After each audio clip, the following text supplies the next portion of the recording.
प्रभाग क्रमांक 19मध्ये प्राथमिक गोलंडे शाळा आणि गीता गोलंडे शाळा यामध्ये सरासरी दुपारी 1:30 वाजेपर्यंत 15 ते 19% आसपास मतदान झालेलं आहे. लोक घराबाहेर कमी प्रमाणात पडलेले आहेत. आपण पाहतात की मतदान करण्यासाठी दुपारची वेळ झालेली आहे आणि मतदान कमी प्रमाणामध्ये झालेलं दिसून आलेलं आहे. त्याच अनुषंगाने हा प्रभाग क्रमांक 19मधून आपण मतदान जे सुरू आहे त्यासंबंधी माहिती बहुजन हिताय चॅनलच्या माध्यमातून तुमच्यापर्यंत आम्ही देण्याचा प्रयत्न करत आहोत. प्रभाग क्रमांक 19मधून 19% दुपारी 1:30पर्यंत आपल्याला मतदान झालेलं पाहायला मिळत आहे.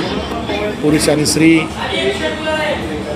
घराबाहेर पडावं, जास्तीत जास्त मतदान करावं हा पिंपरी चिंचवड महानगरपालिकेचा उद्देश असून आपण बहुसंख्येने मतदान करण्यात यावं. आत्तापर्यंतचा हा दुपारपर्यंतचा पर्सेंटेज तुम्हाला सांगितलेला आहे.